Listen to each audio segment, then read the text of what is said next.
fine. It makes no difference to me because the words that are spoken are either true or not true on their own. Okay, the authorship of Matthew is, or any of the Gospels, is such that the only sense in which it matters who the author was is whether or not we're going to claim that this was an eyewitness to it. Not that having an eyewitness necessarily makes the claims true, but there is definitely a reduction in reliability between an eyewitness and hearsay of an eyewitness. Wouldn't you agree with that? I would agree, but I wouldn't say secondhand evidence is we can't totally throw out secondhand evidence. And when did I say that? I was just clarifying. I didn't say you said that or anything. Okay, fair enough. I wouldn't say that either. So at least there's one little area that we agree on. So now we've got a book, for example, Matthew. In most books, most accounts that we would assess historically, it wouldn't matter to me who the author was. It wouldn't matter to anybody. It might be nice to know who the author was, and it could be reported by somebody else that this guy was an actual eyewitness. But then when we go and investigate, there is the issue of why would an eyewitness rely so heavily on other accounts, which I know you're eager to answer that. I'll let you get to it in a second. But when you address this, it's one thing to say that from the standpoint of normal historical methods and validation, I find that the claim of authorship is justified. And somebody else could say that I find the claim of authorship is not justified. And that's what the debate is about. That's what the debate is about. And I'm stating that I'm of the opinion, based on what I've read, that there is sufficient reason to question the authorship. I know, that's why I'm calling. And that's all I claimed in that video. And you're admitting that there's a debate about this, which was all I was claiming. And I even got specific and said I don't want to get into the issue of the historicity of Jesus or the specifics about the authorship. Because all I'm saying is that you cannot claim that this is necessarily so. And if you then go and expand to not only, as many believers do, claim that this is necessarily the author, but then to extend that to this necessarily happened, you have committed a huge violation, at least by my standards, of what one should do when assessing evidence for claims. No, not at all.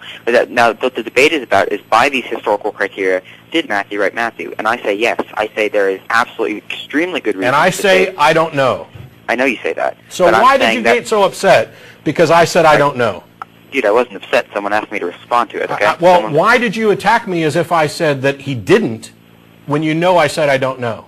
Because you said we don't know who wrote it, and that's essentially a claim that we have no idea who wrote it. No, it's not a claim. Okay, it's not a claim that we have no idea. It's not a claim that there's no debate. It's not a claim that there's no discussion. It was a claim that I don't know who wrote it, and neither does anyone else, at least existing. Somebody probably knows who wrote it. You're convinced that you know who the author is. You've been convinced by some set of evidence.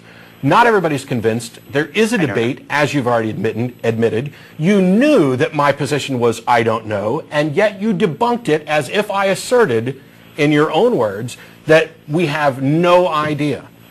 Why did you do that? Why so dishonestly? No, it wasn't dishonest. Could I respond? My rebuttal was to you said, well, I don't know who wrote it. We don't have enough evidence to determine who wrote it. Right. Right. And so I was saying, no, not true at all. Let's look at your reasons why it's questionable. Let's debunk those. Then let's look at some of the positive reasons why we do know who wrote it. You didn't. And you didn't debunk them. Yes, I did. You asserted positions the opposite. But I want to be as fair to you as possible. Okay. So give the YouTube account where you posted this video so the viewers from this show can go watch and see what your rebuttal was. Okay. And we'll also make sure that there's a link up to the specific episode that you're addressing. So when you make fun of me with your pseudo-mongoloid voice, they can actually go watch the original video to see that I did nothing of the kind. So what's the YouTube channel? The YouTube channel is youtube.com/Kabane the Christian.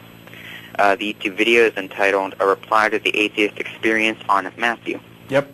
All right, there you go. And we'll see about getting a link up with the other video. But Tommy, for now at least, That's way more of the show. There's 2 other people on hold that have been on hold for a long time, and Don's got a topic to go to, and we're getting nowhere. Thanks for taking my call. Sure, thanks.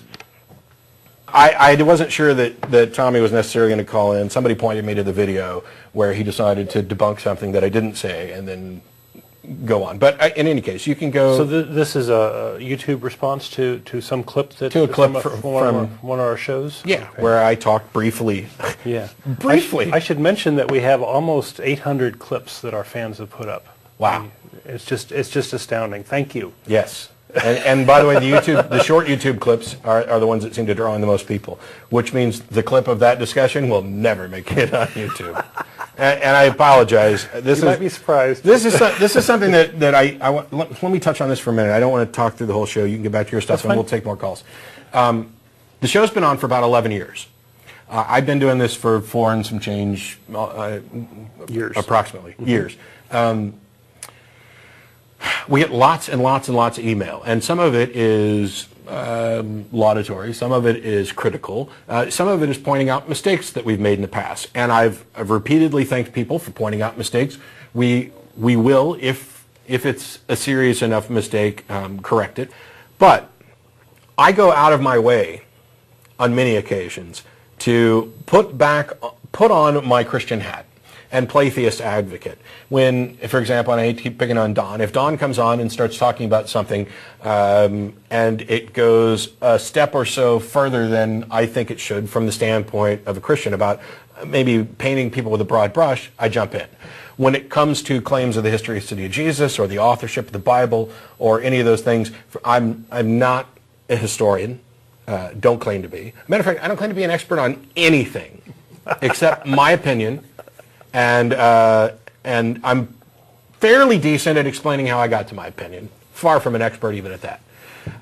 But when I come on and I bend over backwards to say, you know what, here's the NIV, this is what it says about the authorship of Matthew, and this is something that isn't known by most Christians, because most Christians just assume Matthew, Mark, Luke, and John, they were written by the apostles. Some serious biblical scholars that have done that, right? And right there, I mean, go crack open an NIV, read what it says about authorship. Go to Wikipedia. It's generally reliable on subjects like this. Read what it says about authorship. My only position was it is unjustified, in my opinion, to assert that the author is X if we don't have sufficient evidence to say that. And if there's Bibles printed that say we don't have sufficient evidence to say that, and there are debates, as even the person who wanted to disagree with me admits that there are, then my statement was completely justified.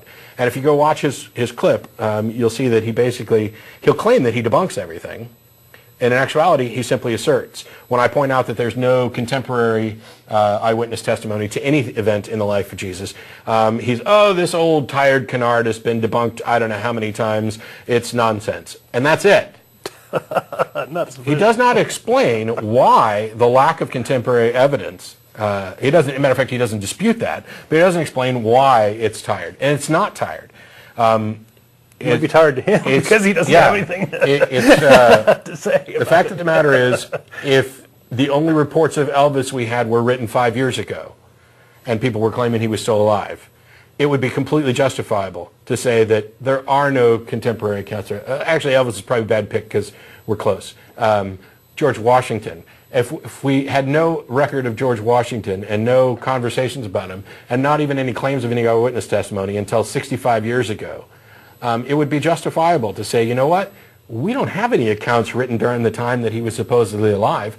We can't even be sure that the claims of eyewitness accounts are coming from eyewitness. Anyway, that's way too much time. King Arthur's a fine example, right? Yeah, and there were plenty of people who believed, Paul Bunyan and other things, that were, just because your particular mythology became incredibly popular.